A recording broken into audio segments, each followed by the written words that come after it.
Bonsoir.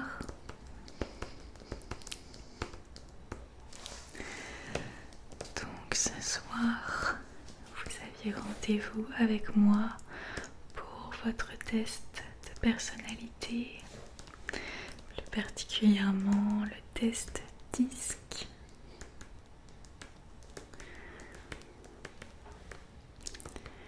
Bienvenue à vous.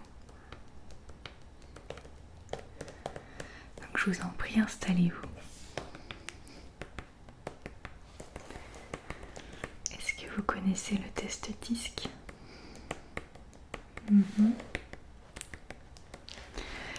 Donc en fait, le DISC rassemble 4 types de personnalités,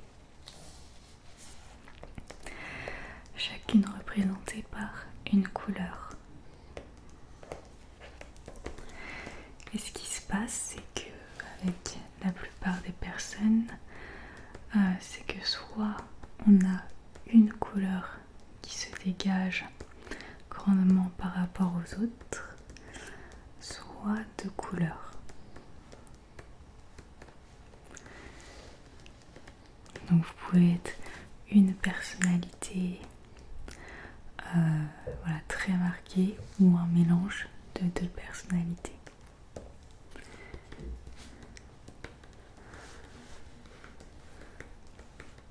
Donc pourquoi est-ce que ce test est pertinent? Pourquoi est-ce que ça peut être utile de connaître son type de personnalité?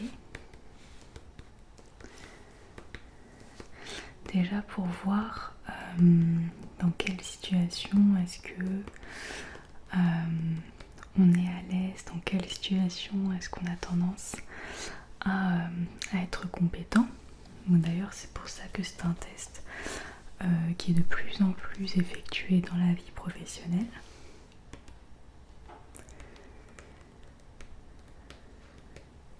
Et ça va aussi vous permettre de voir sur quel point en fait votre personnalité peut vous porter préjudice. Pourquoi est-ce que certaines personnes pourraient vous trouver agaçant ou pas assez dynamique, ou alors dans quelles circonstances votre personnalité vous fait défaut.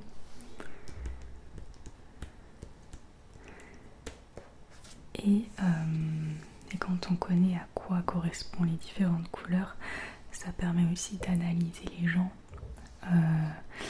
et du coup d'adapter sa posture vis-à-vis d'eux. Je vais tout d'abord prendre votre nom et prénom s'il vous plaît.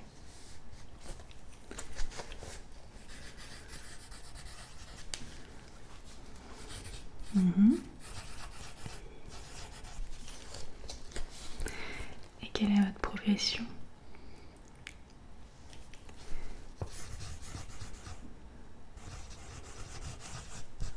Ok, très bien. Alors je ne vous donne pas tout de suite les couleurs. Ce que j'ai, c'est que j'ai une série de 10 questions par couleur, donc 40 questions en tout.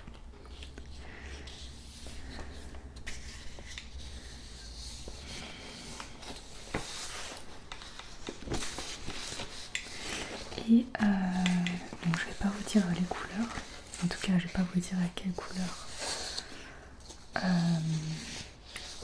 correspondent les questions.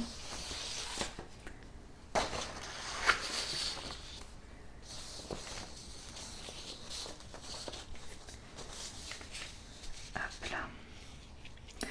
Pour ne pas influencer vos réponses. Et ensuite je pourrais savoir quelle couleur ressort pour votre personnalité. Et je vous expliquerai chacune des couleurs. D'accord ? Alors c'est très simple, 10 questions par couleur comme je vous l'ai dit. Et vous avez juste à répondre par oui ou par non. Vous pouvez réfléchir un peu, mais l'idéal c'est d'être le plus spontané possible. D'accord ? c'est parti pour les 10 premières questions associées à une première couleur. Alors, parler avec les autres vous donne-t-il de l'énergie? Oui ou non? D'accord. Aimez-vous raconter, expliquer, partager ce que vous ressentez? C'est oui ou non. Il n'y a pas d'entre-deux. D'accord.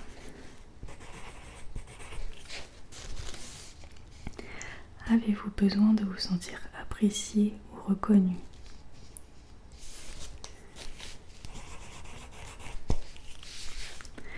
Vous ennuyez-vous vite dans le silence ou la solitude prolongée?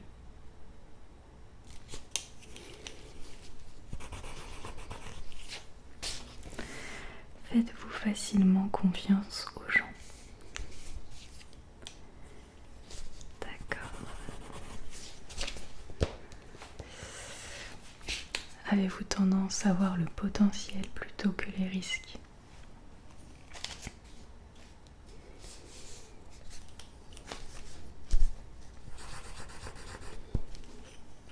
Votre humeur influence-t-elle fortement votre entourage?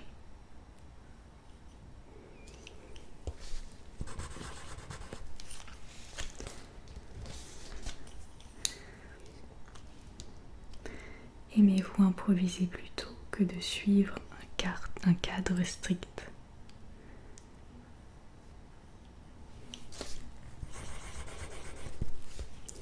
Vous décririez-vous comme expressif, spontané et chaleureux?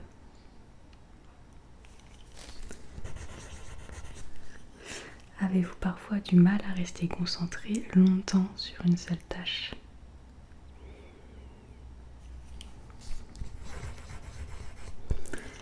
Ok, donc on a fait les 10 questions de la première couleur. J'ai noté les oui et non sur chaque réponse et ensuite à la fin je compterai pour chaque couleur et je vous donnerai le résultat.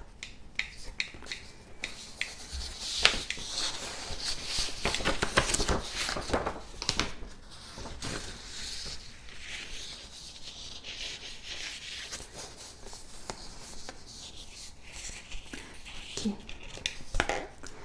Deuxième couleur. Première question. Quand un problème surgit, votre premier réflexe est-il de vouloir agir vite?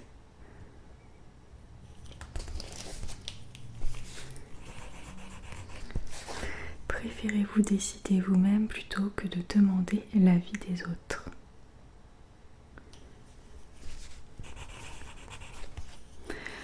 Vous sentez-vous à l'aise lorsque vous devez prendre le leadership même sans l'avoir demandé? Ok. L'inaction vous irrite-t-elle plus que l'erreur? L'inaction vous irrite-t-elle plus que l'erreur?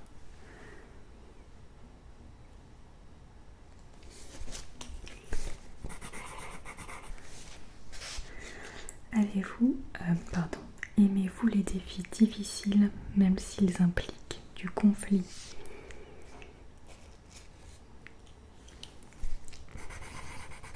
D'accord. Quand quelqu'un hésite trop longtemps, avez-vous envie de trancher à sa place?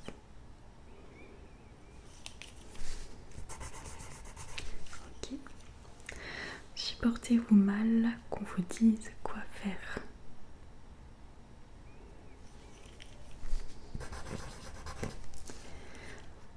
Vous décririez-vous comme direct, parfois brut mais efficace? Ok. Préférez-vous avancer imparfaitement plutôt que rester bloqué? Préférez-vous avancer imparfaitement plutôt que de rester bloqué?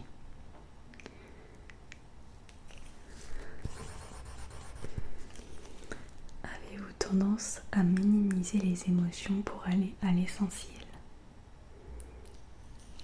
D'accord.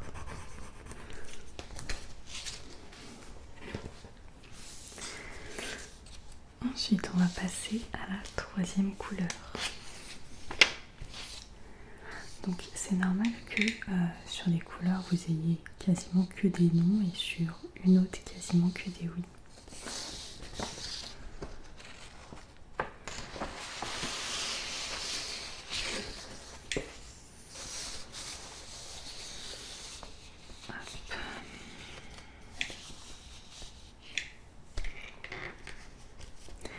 Ok. Première question de la troisième couleur. Préférez-vous un environnement calme et prévisible?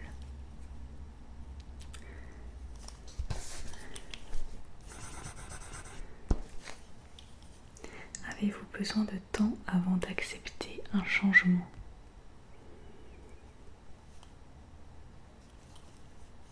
D'accord. Êtes-vous très attentif aux émotions des autres?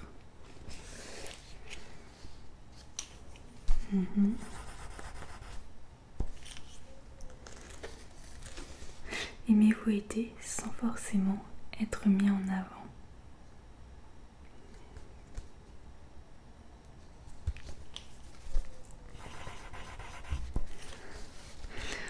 Le conflit vous met-il profondément mal à l'aise?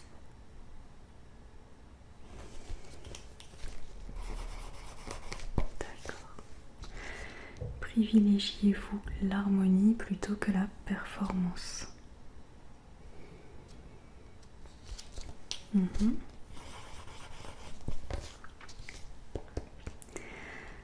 Avez-vous tendance à vous oublier pour préserver les autres?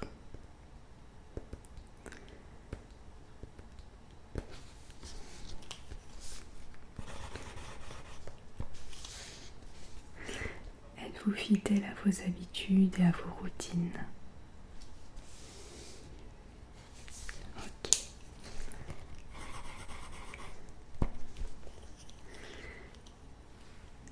Vous décririez-vous comme doux, patient et fiable?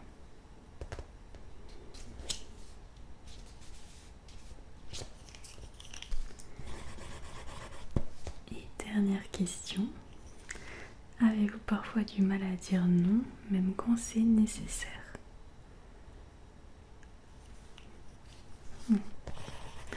Ok.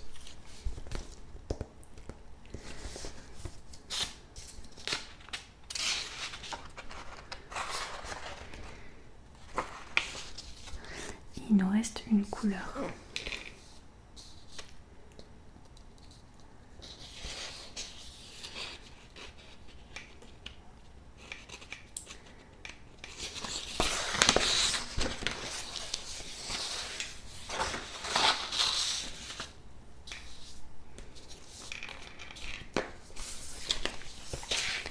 Ok.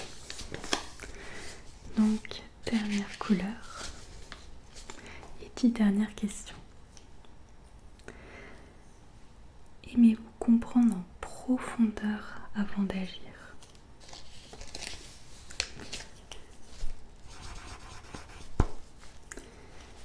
Êtes-vous attentif aux détails que les autres ne voient pas?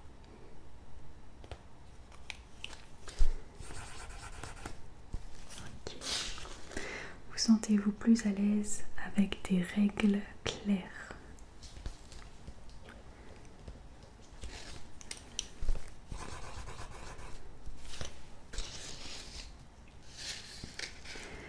L'erreur vous angoisse-t-elle plus que la lenteur? L'erreur vous angoisse-t-elle plus que la lenteur?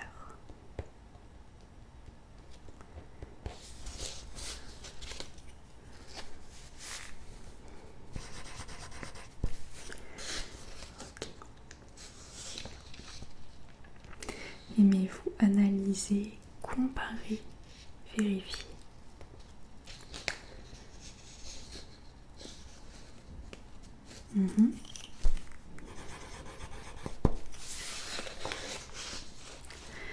Avez-vous besoin de données, de preuves et de logique?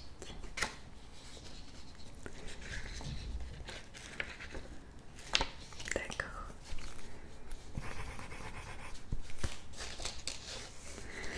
vous montrez-vous exigeant avec vous-même?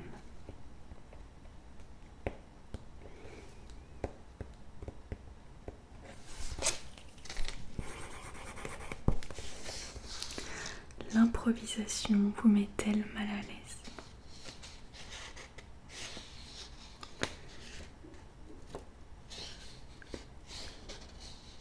D'accord. Préférez-vous observer avant de vous exprimer?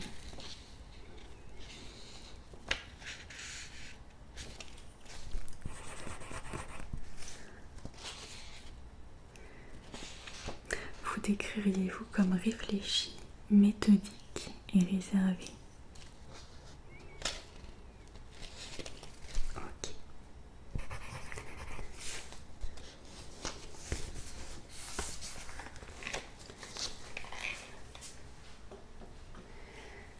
Super, donc vous avez répondu aux 40 questions.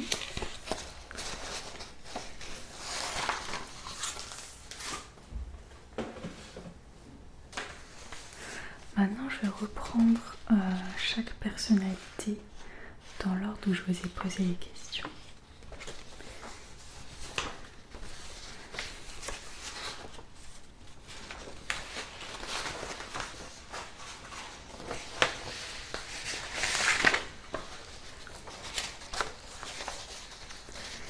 Voilà.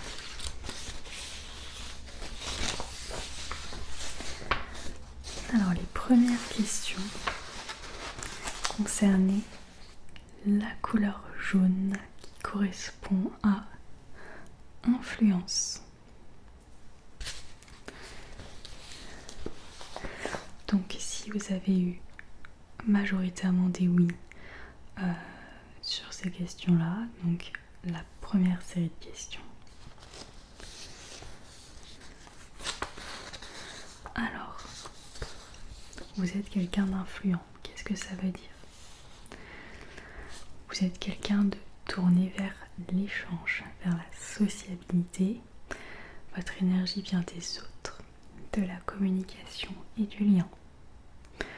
Vous êtes quelqu'un d'expressif, d'enthousiaste, de persuasif et de spontané. Vous fonctionnez par émotion et intuition plus que par structure.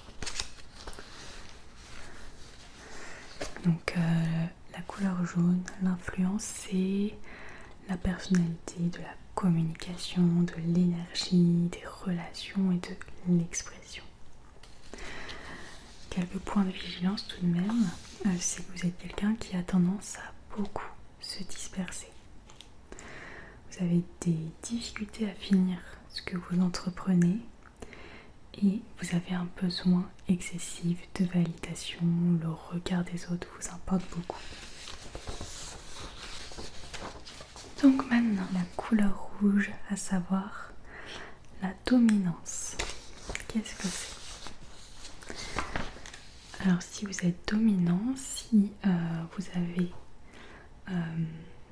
une majorité de oui dans cette catégorie-là, donc pour la couleur rouge, ça veut dire que vous êtes tourné vers l'action. Vous avez besoin d'avancer, de décider. La lenteur, l'hésitation et le flou vous fatiguent rapidement. Donc en gros, vous préférez avancer coûte que coûte, même si tout n'est pas parfait, même si vous ne comprenez pas tout, il faut être dans l'action, sinon ça vous fatigue, quoi. Ça vous agace. Donc vous êtes souvent quelqu'un de direct, orienté solution, à l'aise avec le risque et peu patient face aux détours émotionnels, c'est-à-dire que les gens qui hésitent beaucoup, qui réfléchissent beaucoup avant d'agir, ça a tendance à vous agacer.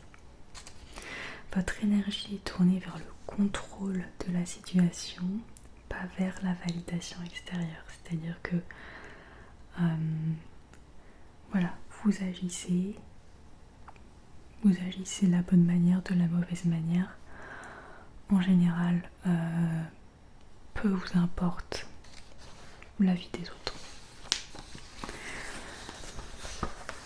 Donc par contre, quelques points de vigilance à avoir avec cette personnalité, c'est que vous avez tendance à écraser les autres sans le vouloir. Vous avez des difficultés à écouter les gens et vous êtes intolérant face à l'inefficacité. Donc vous pouvez vous montrer assez dur dans ce genre de situation. Voilà. Ensuite,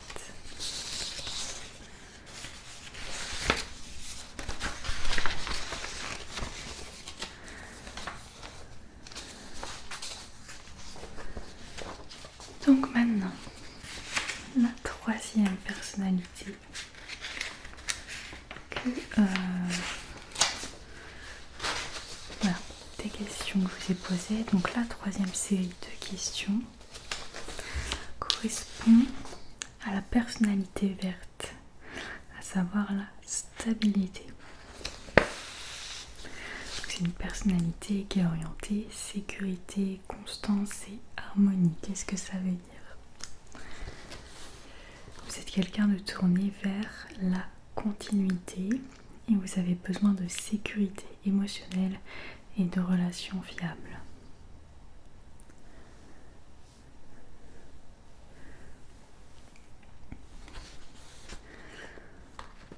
En général, ça colle pas trop avec la personnalité rouge qui est la dominante.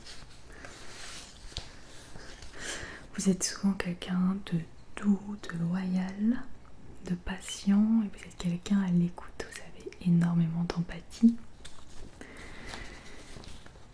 et vous excellez dans les environnements stables mais pas vraiment dans l'urgence. Vous êtes vraiment le contraire du rouge. Et le rouge est le contraire du vert.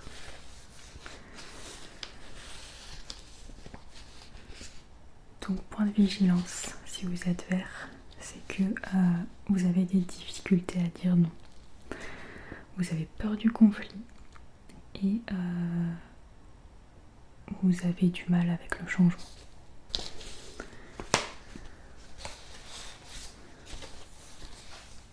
Et maintenant, la dernière personnalité.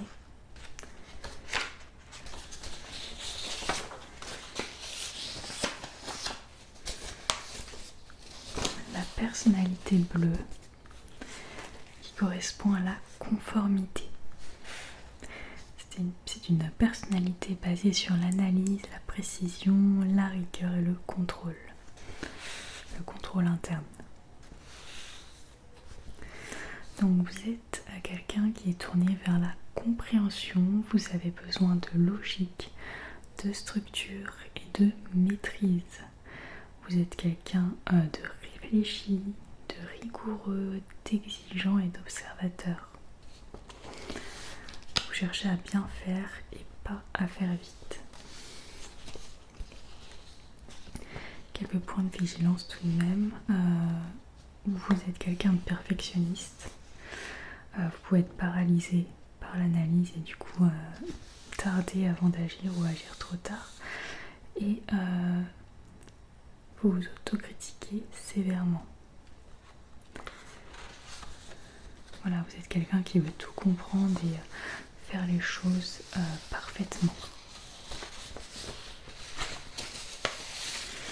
Donc, peut-être que deux personnalités ressortent plus que les autres. C'est possible que vous ne soyez pas juste une seule couleur. En général, quand on est de couleur, on va soit être rouge et jaune, soit jaune et vert, soit vert et bleu, soit bleu et rouge.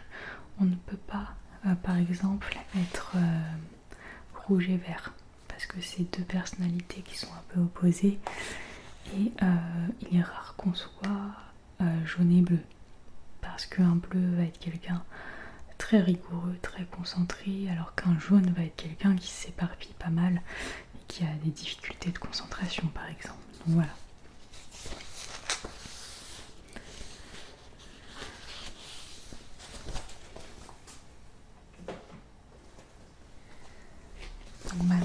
à ce test, est-ce que vous comprenez un peu mieux? Et est-ce que certaines questions, enfin certaines descriptions de personnalité vous fait penser à des gens? C'est des personnalités qui sont assez caricaturales mais assez vraies. Les gens qu'on connaît très bien, on arrive facilement à les caser dans une ou deux des personnalités du disque. Et ce qui est bien quand on apprend plus en profondeur quelles sont les caractéristiques de ces différentes couleurs, de ces différentes personnalités, c'est qu'on arrive à mieux cerner les gens et on arrive à mieux adapter son comportement face aux gens tout simplement. Je sais que c'est quelque chose qui est utilisé par exemple dans le commerce. Les personnes qui travaillent dans le commerce en tout cas sont de plus en plus formées sur le disque et formées à repérer de quelle couleur est le client qui entre dans la boutique pour adapter son discours. Par exemple, si le client est rouge, on ne va pas lui imposer un produit. Même si on a capté que son besoin était très spécifique, un client rouge doit décider. Ça veut dire qu'on doit l'orienter sans le forcer et en lui donnant le choix. Voilà, on lui donne plusieurs options parce que c'est lui qui va vouloir décider. Si votre client est bleu, c'est un client qui aura besoin que vous lui expliquiez le produit. Il veut comprendre ce qu'il achète. Si c'est un jaune, le jaune aura la tchatch, mais il va s'éparpiller, il va venir avec un besoin, mais c'est possible que 5 minutes après il oublie. Donc il faut l'aider à se recentrer sur son objectif. Et si votre client est vert, c'est quelqu'un qui ne va pas beaucoup parler. C'est quelqu'un qui va pas beaucoup parler, par contre il va vous laisser parler. Donc faut pas hésiter à lui poser des questions pour comprendre son besoin parce qu'il va pas sortir tout seul. Voilà. Donc c'est un des exemples de l'application du disque. Et écoutez, je vous souhaite une très bonne soirée. Au revoir.